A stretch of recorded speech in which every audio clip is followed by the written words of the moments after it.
하나님이 자기의 백성을 판결하시려고 이 하늘과 아래 땅에 선포하여 이르시되 나의 성도들을 내 앞에 모으라. 그들은 제사로 나와 언약한 이들이니라 하시도다. 존귀하신 아버지 하나님, 인생들을 지으실 때에 주님께 존귀와 찬송과 영광을 돌려드리게 하여 우리를 지어주셨는데, 오늘 주의 백성들이 이제는 모여서 하나님 앞에 모든 영광을 돌려드리기를 원하는 마음을 가지고 여기 엎드려 경배를 드립니다. 드려지는 예배가 하나님 앞에 큰 기쁨이 되어줄 수 있도록 영과 진리를 다하여 경배 드리는 귀한 시간이 되게 하여 주옵소서. 우리의 영혼이 맑아지게 하시고 심령이 기뻐 뛸 수 있도록 주의 성령께서 충만한 은혜로 채워 주셔서 은혜와 사랑과 기쁨이 넘치는 귀한 예배가 드려지게 하여 주옵소서. 예배 모든 시종 우리 주님께 의탁하옵고 살아계신 예수님의 이름으로 기도하옵나이다. 아멘.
지존자의 은밀한 곳에 거주하며 나는 여호와를 향하여 말하기를 그는 나의 피난처요 나의 요새요 내가 의뢰하는 하나님이라 하리니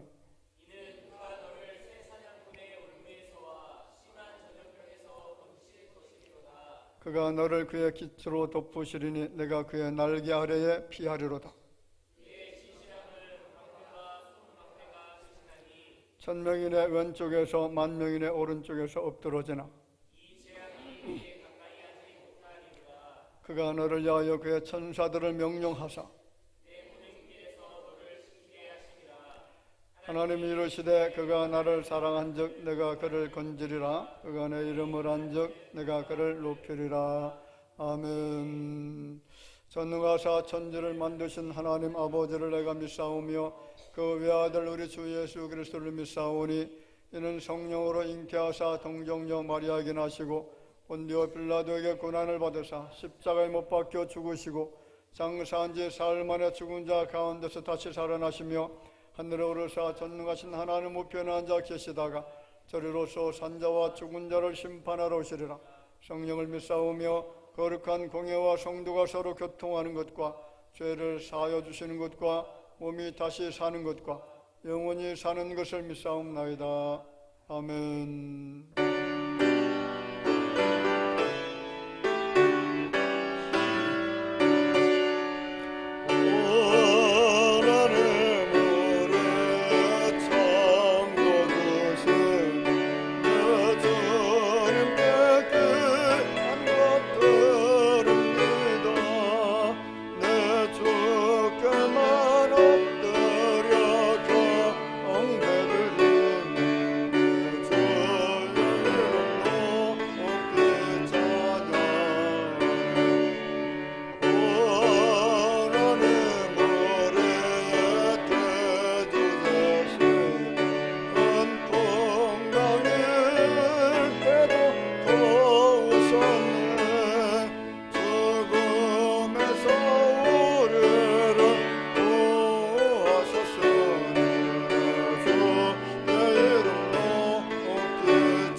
거룩하신 하나님 아버지, 우리의 기도를 통하여 하나님의 평강을 우리에게 주신 하나님 감사드립니다.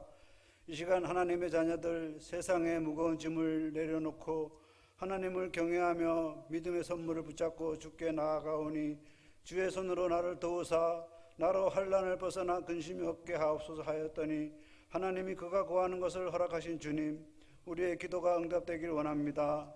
육신의 연약함을 핑계로 세상을 살아갈 때 주님의 온전한 뜻을 따라 살기보다 내 육신의 정욕과 나의 짧은 생각을 앞세워 살아왔음을 고백합니다.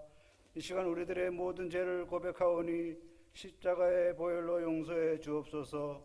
이 나라 이 민족을 사랑하시는 하나님 아버지, 지금 하마스와 이스라엘을 전쟁으로 인하여 온 세계가 불안과 공포 속에 휩싸여 있습니다. 수많은 사람이 전쟁으로 인하여 목숨을 잃고 가정이 파괴되는 이 현실 속에 오직 살 길은 주님의 도우심밖에 없습니다. 하루속히 전쟁이 종식되고 평화로운 나라 되게 하옵소서. 우리들의 마음속에 하나님의 복음과 믿음으로 살아갈 때 절망과 단식에서 벗어나 의와 평강과 희락으로 충만하게 하옵소서. 하나님 아버지, 대화교회가 필리핀 단기 선교를 위해 기도로 준비하고 있습니다. 한 영혼을 살리기 위해 온 힘을 다할 때 영혼 구원의 큰 길을 열어주실 줄 믿습니다. 교회의 구역과 기관과 찬양단을 보살펴 주셔서 구역과 모든 기관이 믿음으로 하나 되어 기쁨으로 감사함으로 충만하게 하옵소서. 교육부서를 위해 기도합니다. 세상의 유혹에서 벗어나 믿음으로 승리하는 큰 기둥 되어 세계 속에 크게 쓰임받는 우리 학생들 되게 하옵소서. 성도들 가운데 여러 가지 질병과 경제적으로 어려워하는 가정이 있습니다. 주님의 능력의 오른손으로 만져주시사 깨끗이 회복되게 하옵소서. 이 시간 예배를 돕는 여러 손길 있습니다. 주님께서 기뻐 받으시며 귀한 예배 드려지게 하옵소서. 말씀 들고 다니서신 담임 목사님, 주님의 권능으로 역사하시사 말씀의 인도함을 따라 살아가게 하옵소서. 홀로 김재선 목사님과 손유한 선교사님 늘 함께 하시사 안전하게 하시고 건강 지켜 주시옵소서. 우리의 생명 되신 예수 그리스도의 이름으로 기도드리옵나이다. 아멘.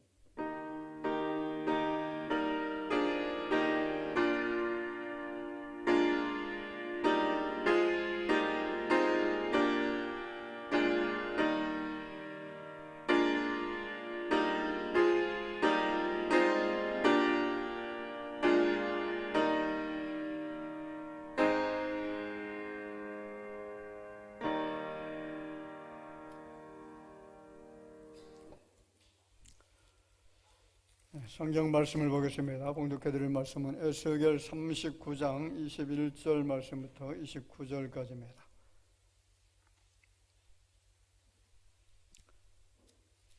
에스겔 39장 21절 말씀부터 29절 말씀까지 한 절씩 교독하도록 하겠습니다. 내가 내 영광을 여러 민족 가운데 나타내어 모든 민족이 내가 행한 심판과 네가 그 위에 나타낸 권능을 보게 하리니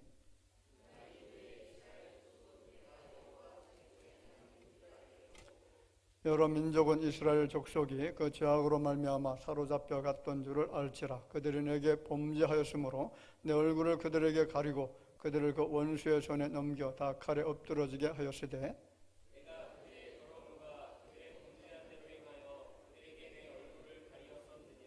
그러므로 주 여호와께서 이같이 말씀하셨느니라. 내가 이제 내 거룩한 이름을 위하여 열심을 내어 야곱의 사로잡힌 자를 돌아오게 하며 이스라엘 온 족속에게 사랑을 베풀지라.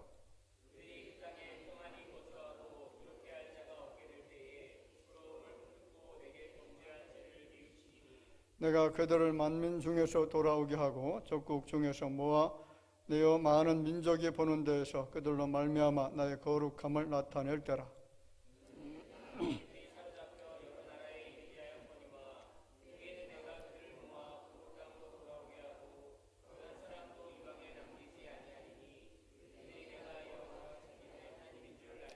같이 봅시다.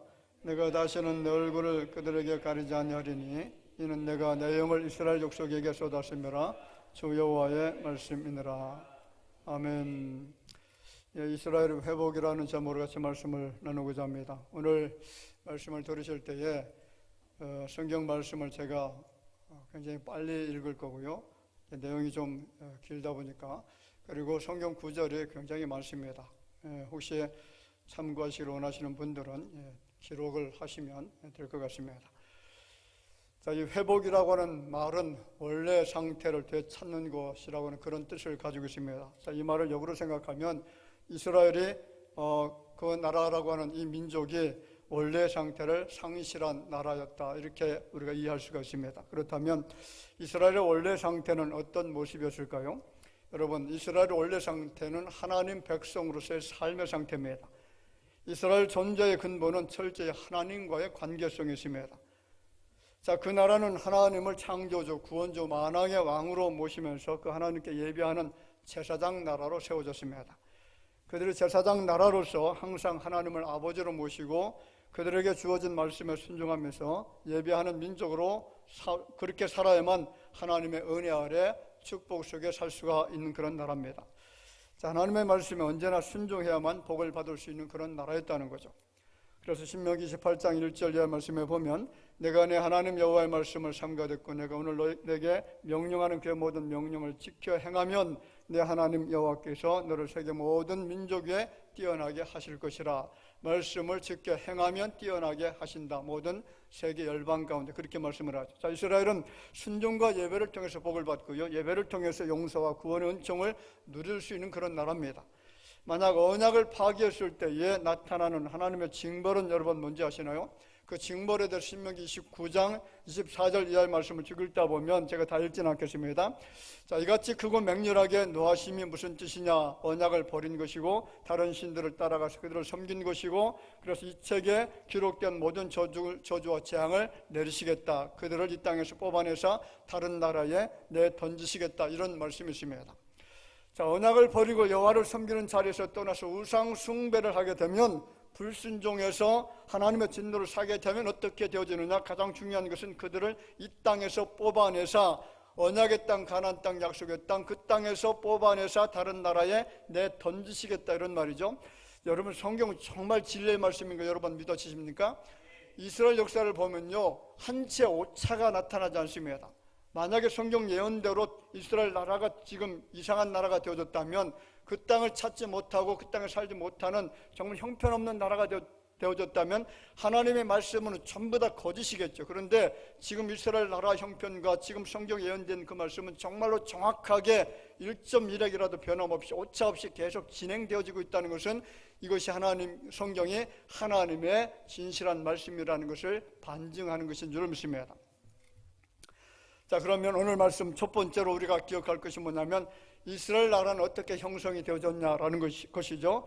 자, 이스라엘 나라 형성은 창세기 12장 1절 이하의 말씀을 통해서 나타나죠. 하나님께서 누구를 부르셨죠? 아브라함을 부르셨죠. 그리고 내가 보여줄 땅으로 가라고 명령했을 때 아브라함은 그 명령을 준행해서 그 땅으로 향해서 갔다라는 거죠. 그 땅에 들어갔습니다. 그 땅이 가나안 땅입니다. 자, 하나님의 계획이 뭐냐면, 새로운 나라, 오직 여호와를 참 하나님으로 섬기는 나라로 삼으시기 위해서 아브라함이라고 하는 사람을 선택하셨고, 그의 후손들이 하나님만을 경배하는 나라가 될 수 있도록 그렇게 원하셨다는 거죠. 훗날 가나안 정복 시대 때에 모세의 후계자 여호수아를 통해서 그 영토의 경계까지 하나님이 정해 주셨는데, 그 경계가 여호수아 23장 4절에 나타나죠. 보라, 내가 요단에서부터 해지는 쪽 대까지 그렇게 정해 줬습니다. 자, 여호와 하나님께서 아브라함을 택하여 가나안 땅에 거주하도록 하신 근본적인 이유가 도대체 무엇일까요? 그 땅에서 여호와 하나님만을 섬기도록 하셨다는 거죠. 이것이 아브라함이 처음으로 가나안 땅, 지금의 이스라엘 땅으로 들어가게 된 이유라는 겁니다. 우리가 아브라함으로부터 이스라엘 민족이 가나안 땅에 들어가서 나라를 형성하게 된 내용들을 이미 다 알고 있잖아요. 자, 아브라함의 아들이 누굽니까? 이삭이죠. 그의 아들 야곱이 있습니다. 그 야곱에게 몇 명의 아들이 있죠? 12명의 아들이 있습니다. 그 12명 중에서 11번째 아들이 누굽니까? 요셉이죠. 요셉이 어디를 향해서 형들의 미움을 받아서 어디에 팔렸습니까? 애굽에 팔렸습니다. 그래서 그 땅에 들어가서 총리라고 하는, 그런 총리라고 하는 직분을 갖게 되어집니다. 자, 그리고 아버지 야곱을 비롯해서 70명의 일족들이 그 애굽 땅, 요셉이 살고 있는 땅에 들어가게 되어지죠. 그래서 430년 동안 그 땅에 살면서 장정만 60만 명이라는 사람들이, 그 백성들이 형성이 되어지죠. 인구가 급격하게 증가했습니다. 하나님은 모세를 보내서 애굽에서 그들을 나오게 하시고 광야 40년의 세월 동안 전적으로 하나님의 은혜 가운데 살게 하시죠. 그리고 그곳에서 하나님만 예비하게 하시는 훈련을 광야에서 시키셨습니다. 자, 그리고 여호수아를 통해서 어디로 들어가죠? 자, 드디어 아브라함과 이삭과 야곱이 살고 있었던 땅, 하나님으로부터 약속받은 그 땅인 가나안 땅에 입성해서 정복 전쟁을 승리하게 하시고요, 진정한 나라를 세우게 해 주었습니다. 나라다운 나라가 세워진 것이죠. 자, 두 번째, 그러면 하나님께서 이스라엘에게 주신 명령이 있습니다. 그 명령이 무엇일까요? 그 첫 번째가 우상을 숭배하지 말라. 그것이 여호수아 23장 7절 말씀 다 읽지 않겠습니다. 마지막에 보면 그것을 섬겨서 그것들에게 절하지 말라, 이렇게 말씀을 하죠. 자, 신명기 12장 30절 말씀에도 보면 그들이 당신들 세번역 성경입니다. 그들이 당신들 앞에서 멸망한 뒤에 당신들이 그들의 종교적인 관습을 따라다가 올무에 걸리는 일이 없도록 조심하십시오. 이 민족들이 자기들의 신들을 어떻게 섬겼을까, 나도 한번 그렇게 해보았으면 좋겠다 하면서 그들의 신들을 섬기는 일이 없도록 하십시오. 자, 우상을 절대로 섬겨서는 안 된다. 이것이 하나님이 그 백성들, 언약 백성들에게 주신 철저한 명령이었습니다. 자, 두 번째는 이방 민족과 혼인하거나 왕래하지 말라. 이 말씀이 여호수아 23장 12절 13절 말씀에 나타나죠. 더불어 혼인하며 서로 왕래하면 확실히 알라, 너희 하나님 여호와께서 이 민족들을 내 목전에서 다시는 쫓아내지 않겠다, 이렇게 말씀을 합니다. 자, 세 번째는 이방 민족들, 약속의 땅 가나안 땅에 들어가면 그들을 쫓아내라, 이렇게 말씀을 했다는 겁니다. 그것이 신명기 9장 3절 이하에 나타나죠. 너는 그들을 쫓아내라. 자, 만약 쫓아내지 않게 되어지면 어떻게 되어지느냐? 여호수아 23장 13절 말씀에 보면, 제가 중반부터 읽을까요? 그들이 너에게 올무가 되며 덫이 되며 너의 옆구리에 채찍이 되며 너의 눈에 가시가 되어서 이 아름다운 땅에서 멸하겠다, 그렇게 말씀을 하고 있다는 거죠.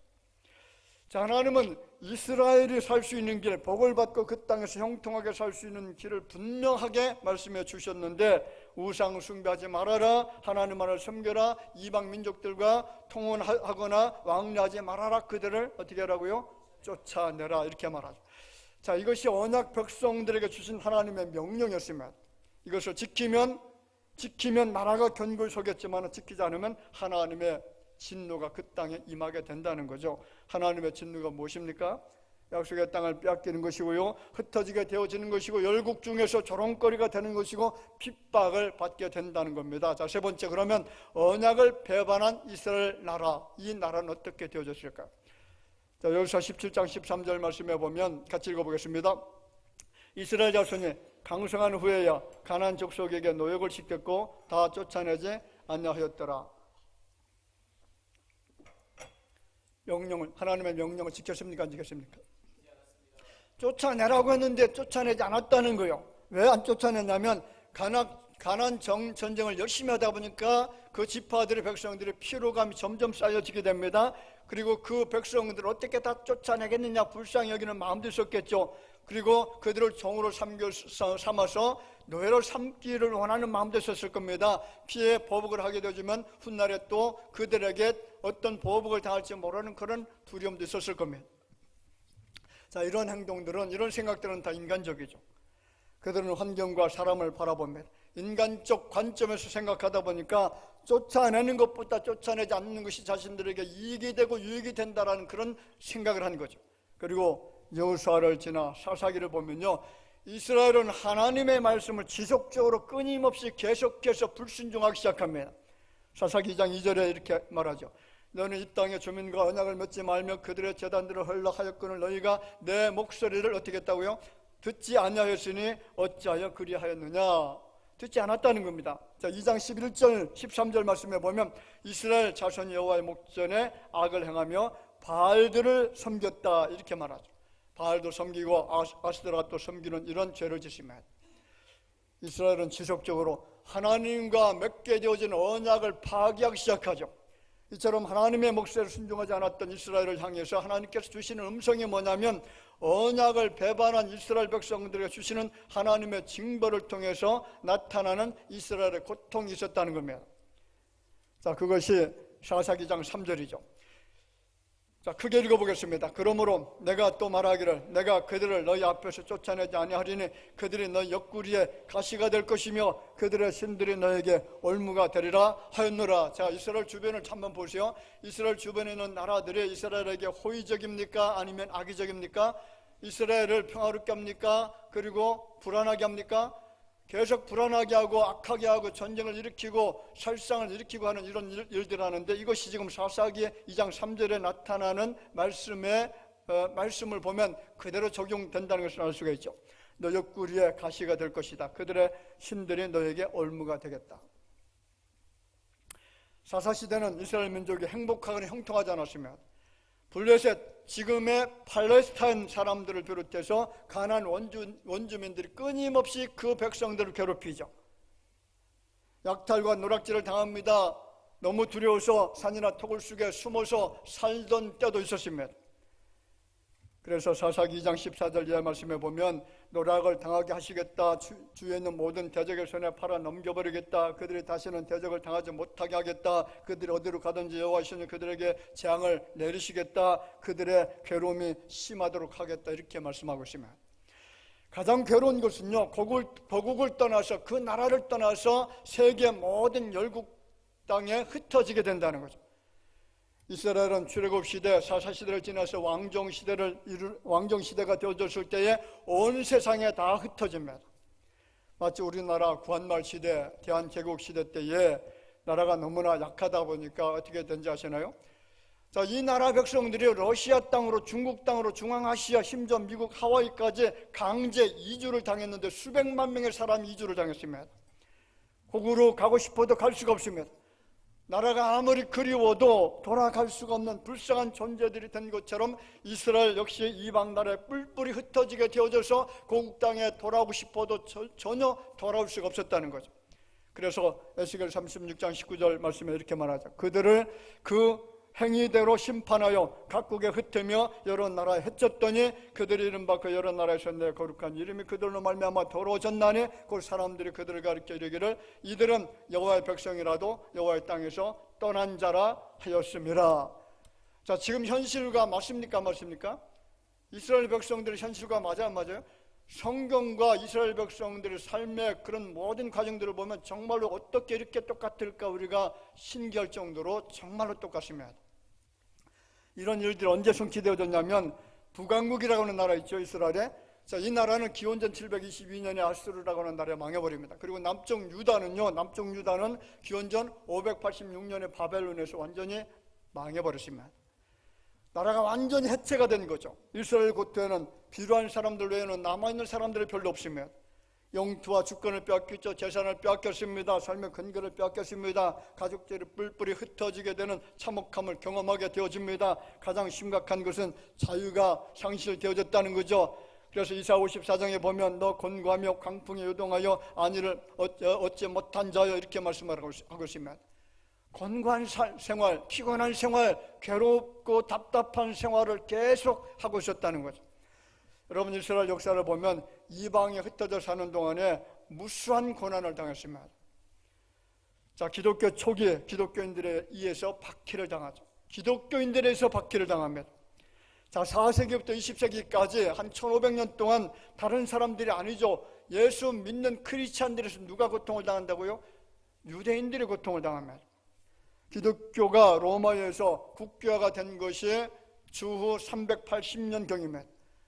로마 시대 때에 급속하게 기독교가 로마를 정복하기 시작하죠. 로마의 기독교인들이 가득 채워지기 시작합니다. 그래서 로마 정부는 권력의 안정화를 위해서 기독교를 로마의 국교로 만들어버립니다. 자, 로마가 기독교화되면서 전 유럽의 교회들이 세워지게 되어집니다. 기독교는 지속적으로 확장되면서 부흥기를 맞습니다. 문제는 그 당시 기독교인들이 유대인들을 어떻게 규정했냐면 너희들은 악의 세력이다. 너희들은 예수 그리스도를 십자가에 못 박아 죽인 그런 존재들이다. 이렇게 규정을 했습니다. 그래서 그 당시 유행했던 신학이 대체 신학이라는 것이 있습니다. 자, 하나님께서 유대인들을 축복하시고 그들을 통해서 복음이 전파되게 하셨지만 이제는 그들이 예수 그리스도를 버렸기 때문에 죽었기 때문에 하나님께서 주시는 축복이 그들에게 임하지 않고 교회로 옮겨졌다라고 주장하면서 유대인들을 박해합니다. 그래서 유럽에 흩어져 살고 있었던 유대인들은요, 어디에 살든지 조롱과 학대와 멸시를 당하죠. 아예 사회에 진출할 기회조차 박탈을 당합니다. 신을 죽인 살인자다, 인류의 적이다. 유대인들에게 지난 수천 년 동안 따라 붙었던 꼬리표입니다. 예수 그리스도를 십자가에 못 박은 민족, 이런 혐오감으로 박해를 계속 당합니다.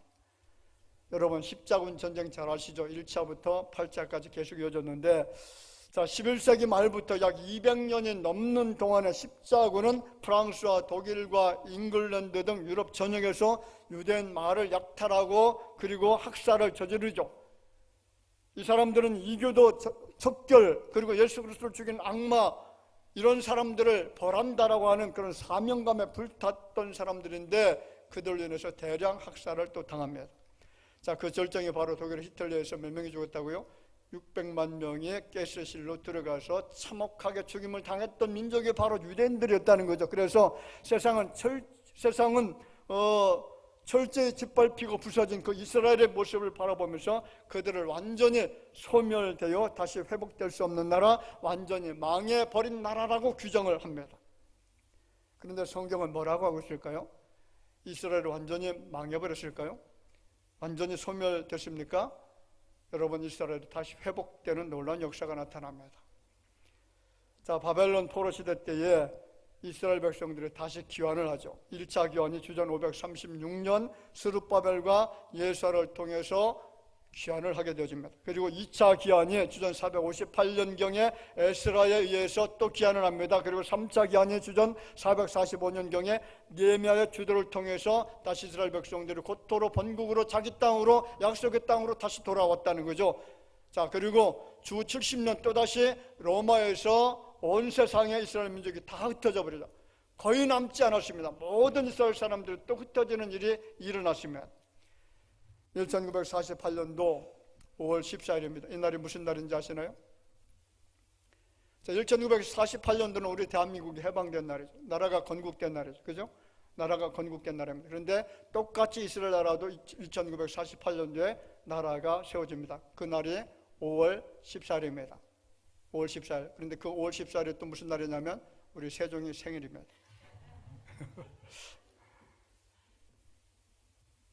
기억하기 쉽잖아요. 그죠? 자, 이 5월 14일에 이스라엘의 다비드 벤구리온 장군에 의해서 유대인 독립을 선포를 하게 됩니다.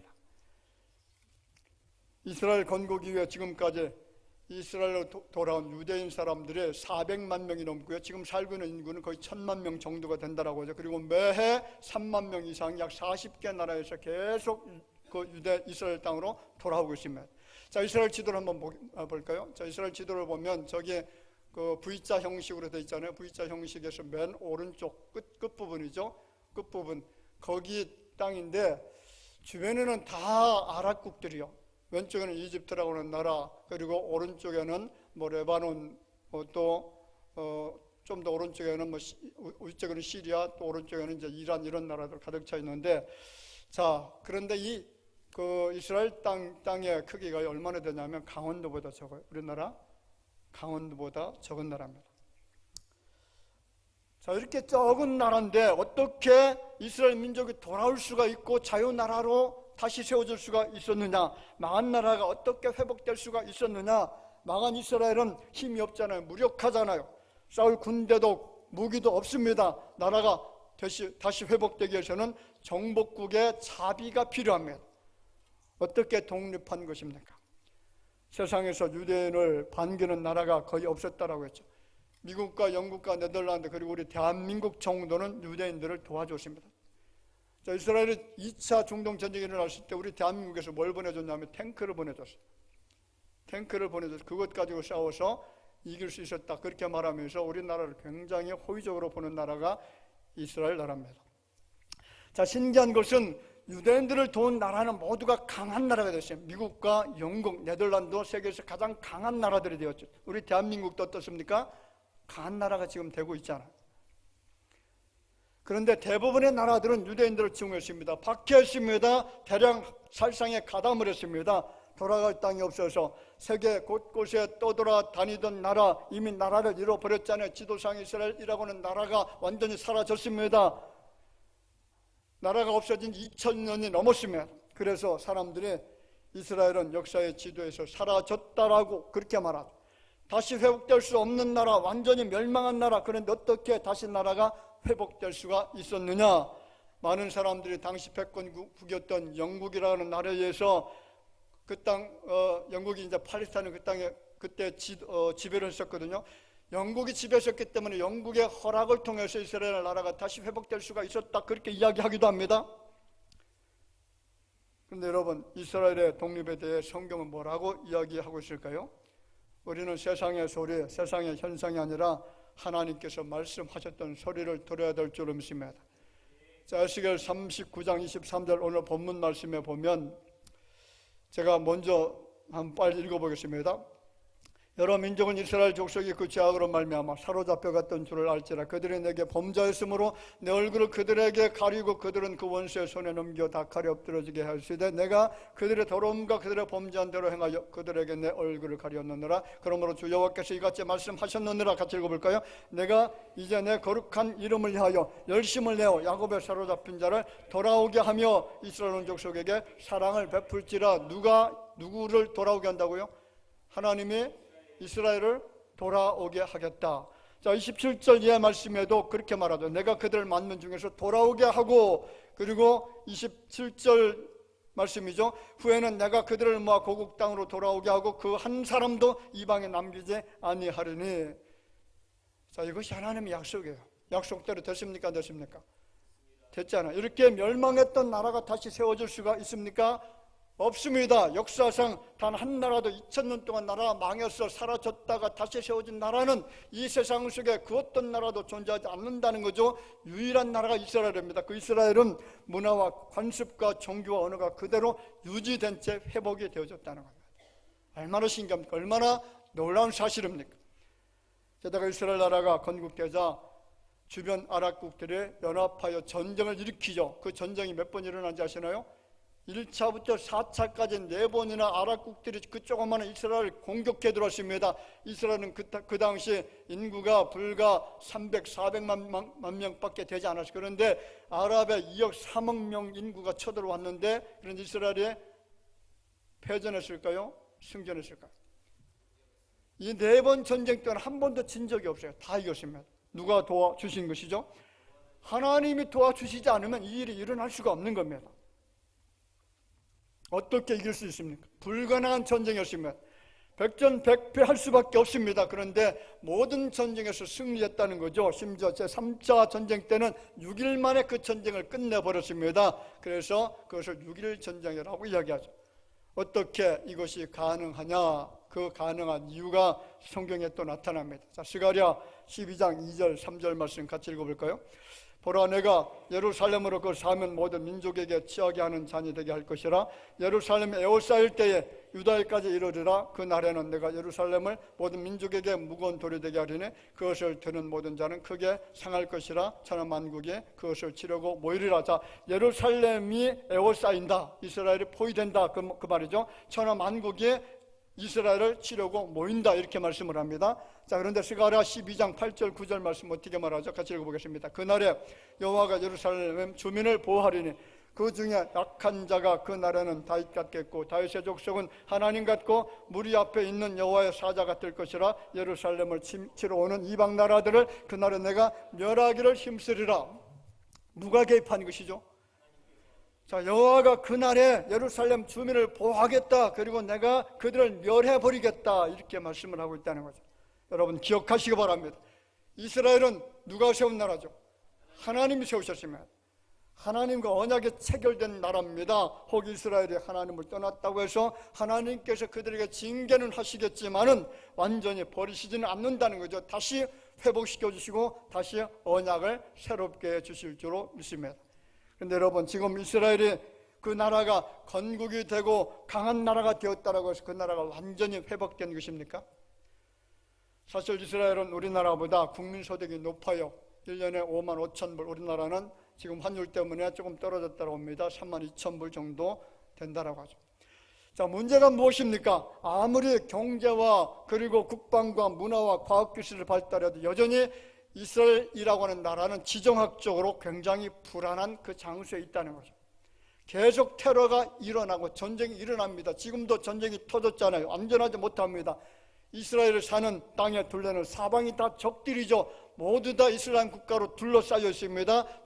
북쪽에는 여러분 러시아라고 하는 강대국이 또 포진하고 있습니다. 모든 나라들이 다 적대국들입니다. 아랍국들이 존재하는 목적, 여러분 무엇인지 아시나요? 아랍국들이 존재하는 이유. 자, 아랍 지도자들이 연설한 것을 한번 사진을 보세요.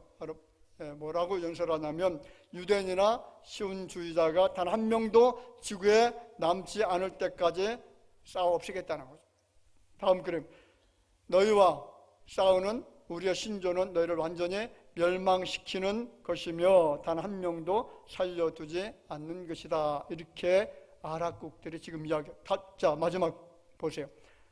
뭐라고 합니까? 그들을 도살하고 멸망시키고 파멸시킬 날이 다가오고 있습니다. 지금 현상을 말하고 있는 거예요. 지금 우리 아랍국들 이란 앞에서 지금 이제 이스라엘을 도살해버리자, 멸망시키자, 지금 이렇게 하면서 전쟁을 일으켰습니다. 자, 그렇다면 이스라엘의 완전한 회복은 언제 도래하는 것일까요? 언제 이스라엘의 공포와 두려움 없이 완전한 평화와 완전한 공의와 완전한 하나님의 통치를 받으면서 살 수 있는 것입니까? 세상 나라는 예수께서 이 땅에 다시 오시는 그 순간까지 저악의 뿌리는 계속해서 번져나갈 겁니다. 악과 불의와 거짓과 살인과 전쟁과 지진과 기근과 전염병 중 온갖 것에 쓴 뿌리가 독버섯처럼 계속 번져나갈 겁니다. 보시기 바랍니다. 오늘날 기독교 국가라고 자부했던 서구 국가들은 예수를 점점 떠나가고 있잖아요.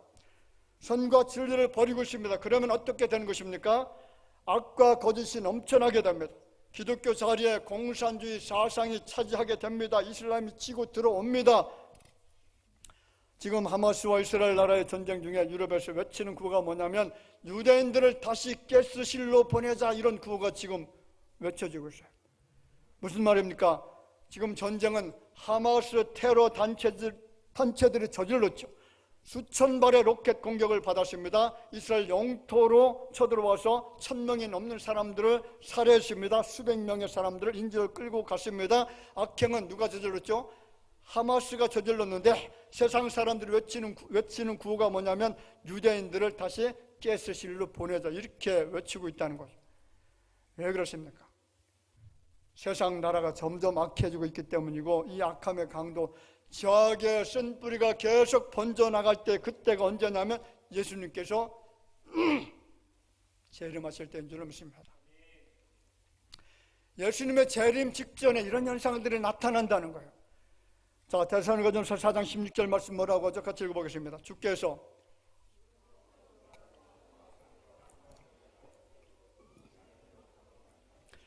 그리스도 안에서 죽은 자들이 먼저 일어나고 그 후에 우리 살아남은 자들도 그들과 함께 구름 속으로 끌어올려 공중에서 주를 영접하게 하시리니 그래야 우리가 항상 주와 함께 있으리라. 여러분, 재림 전에 나타나는 현상이 바로 환란입니다. 성경은 환란의 때가 분명히 있다라고 말합니다. 그것도 예수 믿는 크리스찬들조차 그 환란을 피해갈 수 없다는 거죠. 그런데 여러분,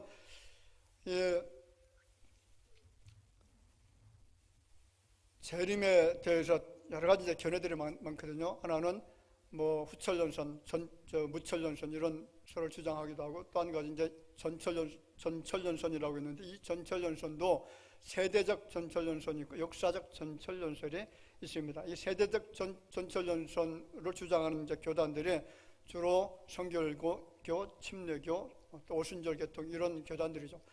자, 이 교단들은요, 성도들이, 예수 믿는 크리스찬들은 예수님 재림하실 때에 다 휴거된다, 이렇게 생각해요. 그러니까 환란을 받는다, 안 받는다?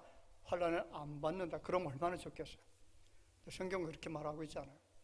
환란에 함께 동참한다라고 말씀을 하고 있다는 거죠. 그리고 이 세대주의 전철전설은 예수님이 두 번 재림한다. 하나는 공중재림, 하나는 지상재림. 이 공중재림과 지상재림 때에 7년 대환란이 있고, 그리고 천상에서는 7년 동안 혼인잔치가 벌어지고, 그 7년 대환란은 누가 겪느냐? 유대인들이 겪는다는 거예요. 이제 나중에 한번 제가 자세히 설명드리도록 하겠습니다. 자, 마태복음 24장 9절 말씀 뭐라고 합니까? 그때 사람들이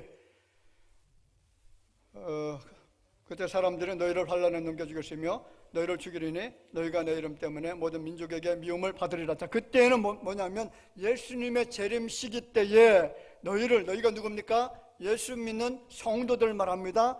어디에 넘겨준다고요? 환란에 넘겨주겠으며, 환란을 당한다는 거예요. 또한 재림 전에 대대적인 전쟁이 있을 것이라고 말씀을 합니다. 이스라엘 땅에 이방 나라들이 연합해서 쳐들어온다라고 합니다. 그 전쟁을 이스라엘이 감당할 수 없는 전쟁이라고 합니다. 그런데 스가랴 14장에 보면 그 전쟁에 누가 개입하십니까? 하나님께서 개입하시고요, 이스라엘에게 평안을 주신다라고 했습니다. 그렇다면 이러한 평안의 때에 이스라엘이 진정한 회복의 때는 언제 이루어지느냐? 같이 볼까요? 이스라엘이 회개할 때이다. 자, 그렇습니다. 오늘 제가 이제 본문을 영상부에 안 넘겨줬는데요, 26절에 보면 그들이 그 땅에 평안히 거주하고 두렵게 할 자가 없게 될 때에 부끄러움을 품고 내게 범한 죄를 뉘우치리니. 자, 이스라엘 백성들이 회개할 때가 있다라는 겁니다. 요엘서 2장 1절 말씀에 보면 하반절에 제가 읽어보겠습니다. 여호와의 날이 이르게 되면이라 이제 임박했습니다. 자, 여호와의 날, 재림의 때를 말합니다. 13절 말씀에 보면 너희는 옷을 찢지 말고 마음을 찢고 너희 하나님 여호와께로 돌아올지어다. 지금 회개를 외치고 있죠. 재앙을 내리지 않겠다. 이것은 회개하는 자들에게 재앙을 내리지 않겠다라고 말합니다. 여호와께 소제와 전제를 드리게 할 때가 있을 것이다, 이렇게 말씀을 합니다. 자, 이스라엘의 진정한 회복은요, 여호와께 돌아오는 때인 줄로 믿으시기를 주의 이름으로 축원을 드립니다. 자, 마지막으로 하나님의 통치가 이루어지면 이스라엘은 진정한 회복이 이루어지게 됩니다.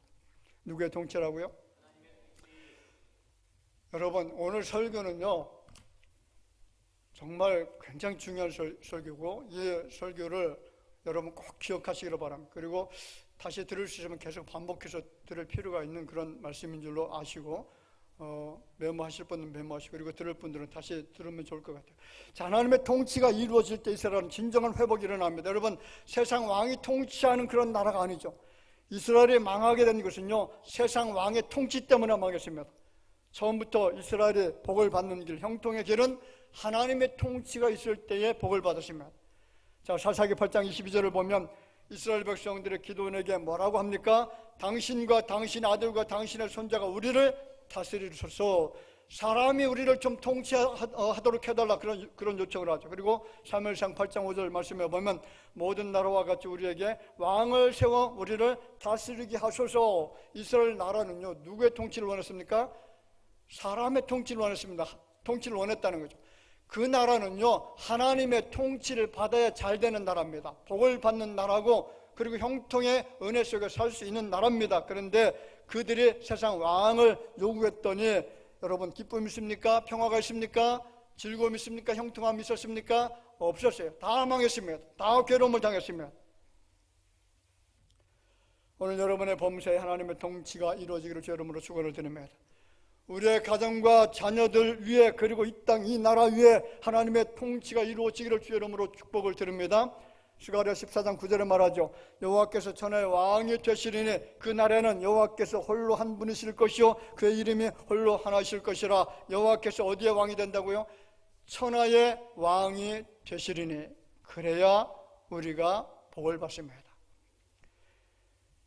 그 날이 어떤 날인지 아시나요? 그날 여호와의 날이죠. 하나님 되신 예수님께서 지상 재림하시는 날, 메시아께서 만왕의 왕이 되시어서 새하늘과 새 땅을 여시고 온 세상을 통치하시는 날입니다. 그날에 주시는 메시아 은총이 바로 영원한 평안입니다.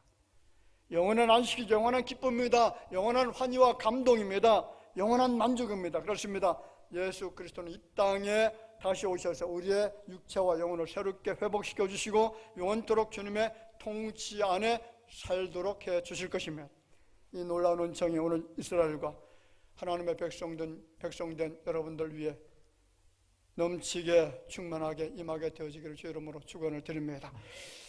존귀하신 아버지 하나님, 은혜를 감사합니다.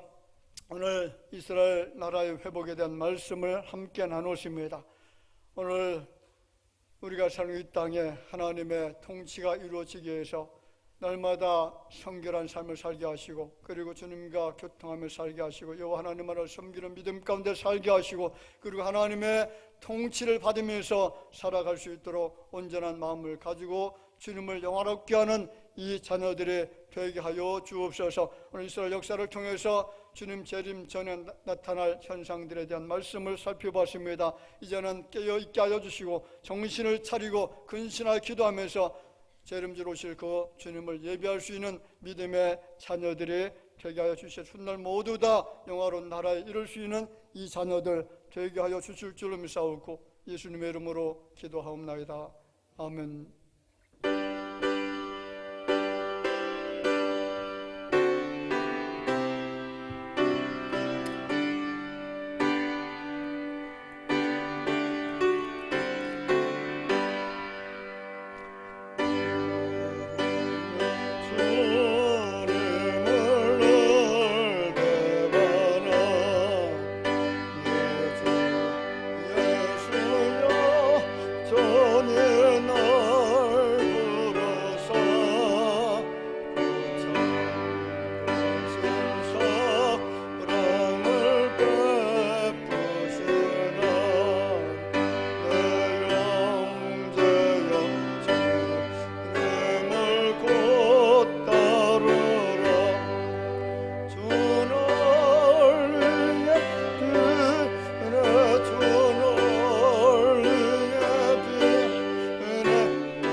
감사함을 드립니다. 이영선 목사님 가정에서 가정과 좋은 장호 사업장 함께하신 감사함으로 조병식 장로님, 박인유 권사님, 이정혜 권사님 생일을 맞아서 송금선 권사님, 전상호 집사님, 최영 권사님 늘 감사함으로 하나님께 기쁨과 영광이 되는 가정 되기를 원해서 이기선 배운자 집사님, 김미진 집사님, 정혜란 집사님 생일을 맞아서 드립니다. 박영우 성도님, 송효선 집사님 드렸습니다. 주님 안에서 늘 평안케 하신 감사함으로 최윤정 집사님, 한병춘 성도님 늘 동행하시는 주님 앞길을 열어주시고 건강 지켜주실 줄 믿고 이명석, 이우석 성도님 드립니다. 조재목 성도님, 이한상 성도님 드렸습니다. 주님께서 책임져 주시는 자녀 되기를 원해서 홍윤호 성도님 건강함으로 주님께 영광 돌리는 딸들 되기를 원해서 좋은 영혼 성주 성도님, 이혜인 성도님 드립니다. 주님의 길로 인도하신 감사함으로 무명으로 드렸습니다. 11조임을 드립니다. 조병식 장로님, 박연유 권사님, 임남욱 집사님, 정혜란 집사님, 정재 최열한 집사님, 김미진 집사님, 이혜인, 지혜은 성도님 드렸습니다. 선교원금, 구정금, 추정원금 정성으로 하나님께 드립니다. 자비로우신 아버지 하나님 은혜를 감사합니다. 저희들이 무엇인가 이처럼 예수 그리스도를 알게 하시고 믿게 하시고 믿는 믿음을 통해서 영원한 구원의 은혜를 누리게 하신지 그 은총을 감사하면서 이전에 나와서 경배 드릴 때에 주님 앞에 정성을 다해서 예물을 드렸습니다. 우리의 마음의 소원을 하시는 주님께서 사랑하는 모든 성도들의 가정 형편 처지 가운데 늘 좋은 것으로 그리고 가장 복된 것으로 채워주옵소서. 마음의 소원들이 주 안에서 아름다운 열매로 맺어질 수 있도록 축복해 주실 줄로 믿습니다. 이 마지막 때에 정말 깨어 기도하면서 하나님을 온전히 섬기는 믿음으로 살아갈 수 있도록 저들의 범사의 형편을 주님이 책임져 주시되 물질의 부여함 허락해 주셔서 선한 일에 힘쓸 수 있는 믿음의 가정들 되게 하여 주실 줄로 믿습니다. 예물이 사용되어질 때마다 하나님 영광을 거두어 주시기를 원하옵고 예수님의 이름으로 기도하옵나이다. 아멘.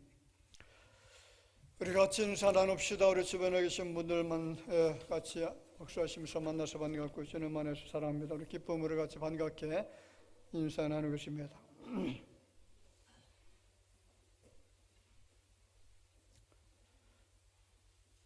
네, 교회 소식 몇 가지 전해드립니다. 다음 주일은 종교개혁주일로 지키도록 하겠습니다. 은혜 중에 동대전 젤루의 정기회를 마쳤습니다. 기도해 주셔서 감사를 드리고요. 그리고 이제 노예 수양회가 23일부터 24일까지 1박 2일 동안 거제도에서 개최가 됩니다. 제가 참석하게 됩니다. 위에서 기도 부탁드리고요. 오늘 2부 예배 후에 학습 세례 입교 교육이 있습니다. 다음 주 2부 예배 후에 학습 세례 입교 문답이 있습니다. 그리고 오늘 연합 찬양 연습 후에 선풍기 정리 그리고 그 난방기 각실 재배치가 있는데 함께 참여해 주시기를 바라고요. 오여선교회 청년대학부 중심으로 진행이 됩니다. 그리고 교회 본당 천장 텍스 보수 작업 이번 주 토요일 날 오전 9시 30분에 있습니다. 청년대학부 그리고 연합 남선교회 많이 동참해 주셔서 교회를 좀 아름답게 해 주시기를 부탁을 드리겠습니다. 기관별 청원기도 참고하시길 바랍니다. 예배 특성도 예고되어 있습니다. 모임 광고 드립니다. 오늘 2부 예배 후에 각 선교회 원래의 모임이 있습니다. 오늘 3부 예배 후에 추수감사절 찬양위원 연합상가대 모임이 있습니다. 다음 주 2부 예배 후에 종기당에 있습니다. 매주 목요일 오후 2시에 노방전도 함께 참여해 주시면 감사하겠습니다. 이상 교회 소식 전해드렸습니다.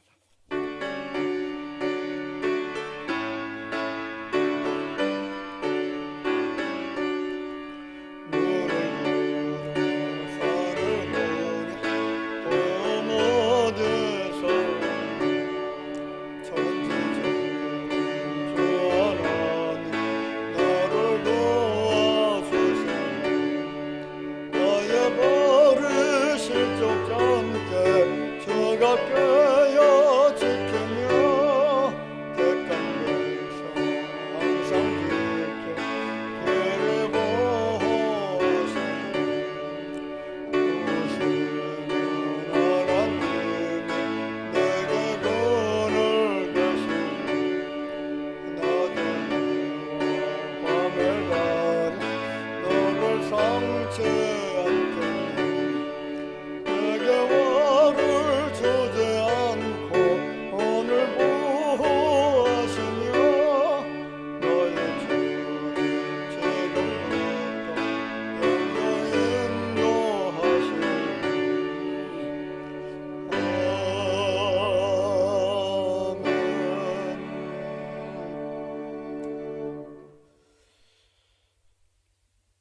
지금은 살아계신 우리 구주 예수님의 은혜와 하나님 아버지의 극진하신 사랑하심과 성령님의 교통하심이 죄악 중에 살다가 흩어짐을 당했던 이스라엘 백성들에게 주셨던 그 고난의 현장 속에서 어떻게 다시 회복된 삶을 살지 우리가 말씀을 다시 한번 조명하면서 하나님 앞에 회개하며 우리가 하나님의 통치 속에 살기를 원하는 마음을 가지고 경배드리는 모든 주의 자녀들 위해 이제로부터 영원토록 함께 있을지어다. 아멘.